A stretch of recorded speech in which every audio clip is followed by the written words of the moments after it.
E për të nderuar shikues, janë këto minutat e rezervuara për mysafirin. Sot, ashtu siç e përmendja në fillim të emisionit, do ta kem një artiste e cila vjen me ekspozitën e saj të dytë, me ekspozitën Flow in a Flower. Aty ku lulja nuk është vetëm bukuri, por simbol i ndjeshmërisë, qetësisë dhe jetës. Aty nis edhe udhëtimi i artistës sonë të sotme, Esra Luta, e cila vjen me ekspozitën personale, ashtu siç thash, Flow in the Flower, dhe ne e kemi këtu në studio për të biseduar në lidhje me ekspozitën. Mirëmëngjes dhe mirë se erdhe në studion tonë. Mirëmëngjes, mirë se u gjeta, faleminderit shumë për ftesën. Është kënaqësi që t'ju kemi këtu në studio për të bisedu edhe për ekspozitën, edhe për teknikat që i ke përdorur në këto pikturat e tua, sepse këtë ekspozitë unë e kam paralajmëruar, ashtu i thash edhe Valvonës në fillim të emisionit, një muaj veç. Faleminderit shumë. Dhe menzit që po e presim që të realizohet ekspozita. Me punimet piktur dhe grafik, këtë herë vjen me një cikël të ri krijues, ku lulja bëhet udhëtim, ndjesi dhe sigurisht ngjyrë, emocion. Si lindi Flow in the Flower dhe çfarë dëshiron të përcjellësh te publiku me këtë ekspozitë? Flow in the Flower është një ekspozit ku, si e tha, e shpreh butësinë. Nëpërmjet motivit të lules, jam munduar që ta shpreh butësinë, jam munduar që ta shpreh bukurinë femrore. Flow in the Flower lindi si në fillim në drejtimin e grafikës. Se në studime kam qenë diplomuar në drejtimin arsimor, por si grafiste diplomuar, dhe prej aty kam vazhduar lulet. Dhe kështu me radhë cikli vazhdon me Flow in the Flower. Dashuria e luleve shprehet edhe në letër. Po. Esra, thuhet se kjo ekspozitë është një udhëtim i brendshëm vizual. Po. Si do ta shpjegoni këtë për dikën që ndoshta nuk ka njohuri për artin bashkëkohor?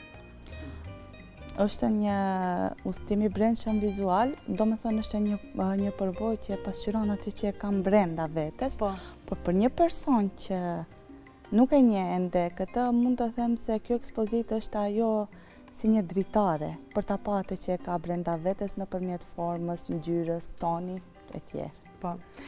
Lulja është një motiv i ndjeshëm, por i fuqishëm, ashtu siç po e thua edhe ti.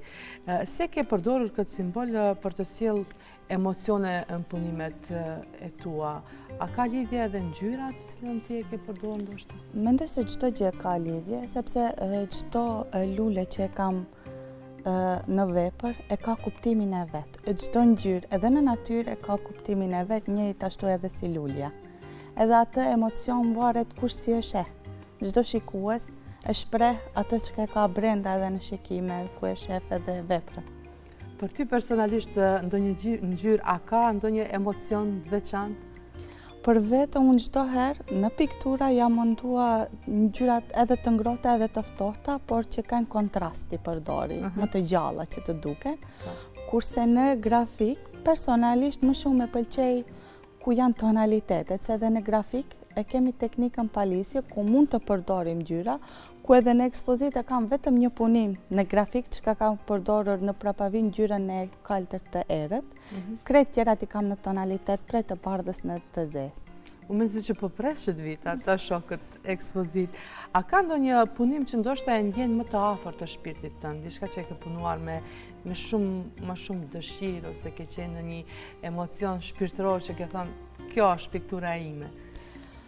Piktura gjitha i ndjejnë atë mënyrë, edhe te grafikat, por te grafikat e kam një punim që e kam emrin pavdekshmëria, atë kur e shoh them ndoshta është edhe gabim që e them, po është si krye vepra ime. Po. Shumë e dua atë përzemërsisht. Sa kohë është dashur që ti ta punosh këtë ekspozitë? E di që punimet ta realizosh ekspozitë, realizosh punimet në fakt punimet e ekspozitës, në sa punime do të marrësh pjesë, sa kohë desh ti mbledhësh të gjitha këto punime? Parafërsisht 30 e diçka punime, gjysmat janë grafik, 16 apo 17, tjerat janë në pikturë. Tash, koha e realizimit nuk mund ta përcaktoj sepse çdo teknikë ka kohën e vet. Po. Në pikturë, nëse punoj me vaj është një material që thahet shumë ngadalë. Kurse akrili është një material që thahet më shpejt dhe më shpejt mund t'i mbaroj punimet, kurse në grafika i ka disa kushte shumë specifike edhe kërkon një kohë shumë më të gjatë. Për atë shkak, një kohë caktuar nuk mund ta them, po veç mund ta them se me vite mund të shkojë realizimi. Edhe realizimi, po, sepse çdo posa asaj punës teknike kërkon emocion, kërkon përkushtim. Ndonjëherë lodhesh, nuk mund ta shohësh një periudhë largohesh nga punimi, si thua, emocioni, krejt luajn rol aty, morali. Po, patjetër, patjetër.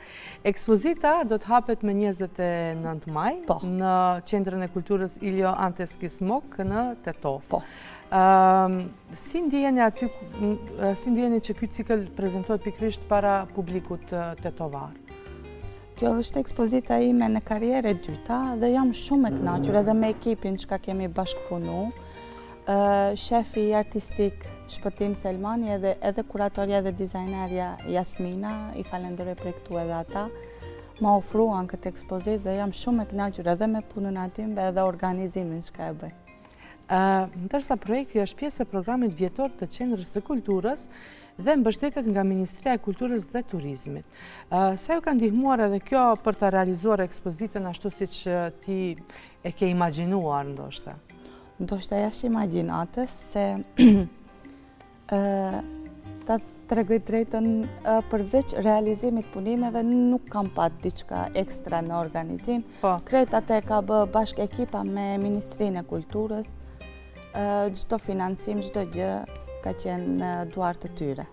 Gjë është mirë për një artist kur e ka një krah mbështetës. Shumë, shumë. Me të vërtetë se në vendin tonë ende nuk ka shumë lëvizje në drejtimin e artit figurativ. Mund ta them, ndoshta aktivitete ka, po puna e lëvizjes është pak më e rëndë. A ke menduar që ta dërgosh dikun tjetër ekspozitën, apo për momentin do jetë vetëm në Tetov? Sa ditë do jetë e hapur?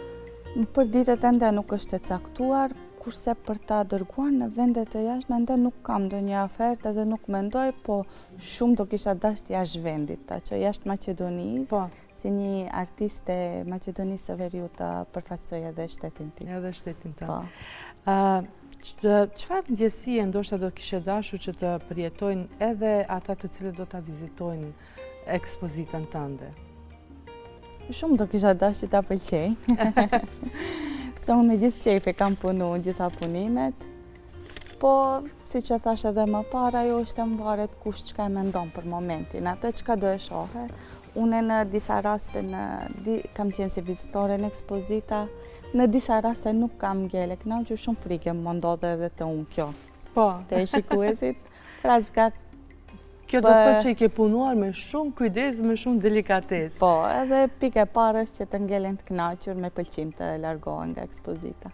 Po, dhash Zoti që të jetë ashtu, po gjithmonë kur punohet me përkushtim, me dashuri, gjithmonë ka sukses.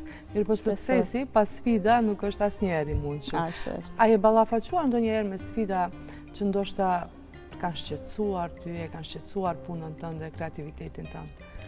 Ndoshta është, si ta them, piknisja e karrierës time është edhe sfida më e madhe ku në studime isha studentja e parë, në artin figurativ me mbulesë. Dhe shumë pata problem dërsa ta pranoj veten aty edhe ata të më pranojnë mua, por më shumë mund, me orë të tëra me punë, bashkë me kolegët, i kam pat disa kolegë të afër që kemi punuar edhe jashtë ligjeratave.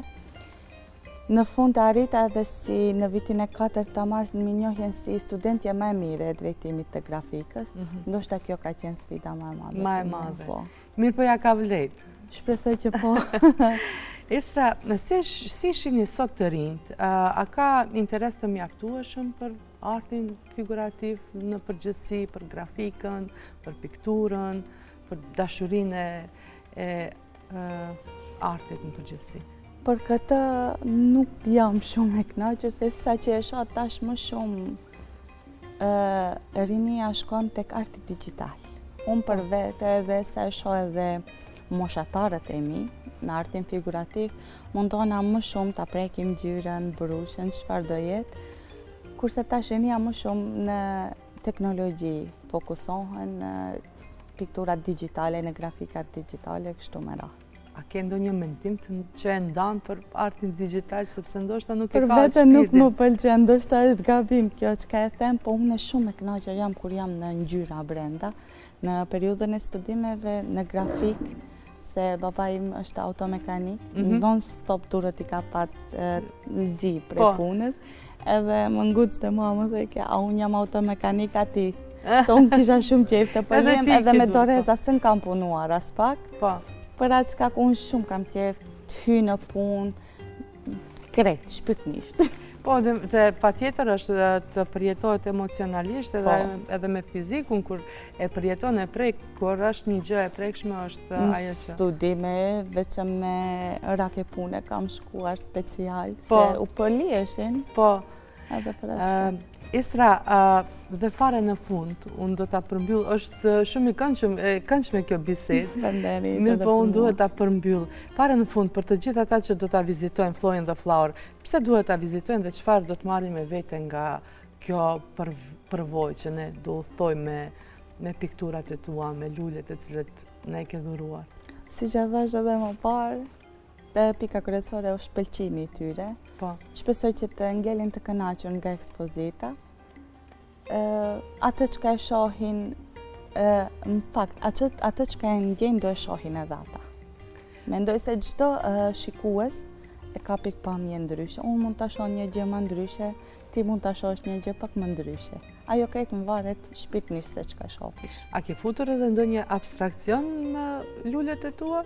Në prapavija po, po kurse të format e luleve jam munduar që ti ruaj si që ja. Sidomos të grafikat jam munduar shumë tonalitetet të buta të veproj, kurse të pikturat po pak abstrakcion ka, se është teknike kombinuar, çdo materiale kam përdor, njëjtë edhe pasteli, akrili, penkallat e kaligrafisë. Po, që unë e menzi që pres që ta vizitoj dhe është zoti që të mund të vi në ekspozitën tënde. Dhe sigurisht që iftoj edhe shikuesi që të vinë me 29 maj në Ilja Anteski Smok në Qendrën e Kulturës në këto. Kështu që do të ndjejmë nga afër edhe ekspozitën tënde e unë të falenderoj shumë që gjete kohë edhe mundësi që para ekspozitës të ndash kohë edhe për neve edhe për shikuesit tanë. Falenderit shumë edhe për ftesën, jeni të mirë se ardhur këtë gjithë në ekspozitë. Falenderit. E pra, miq dhe shikues të nderuar, këtu do të shkëputemi pak me një pikë muzikore dhe do të rikthehemi në studio me Valbonën dhe me mysafirën e saj.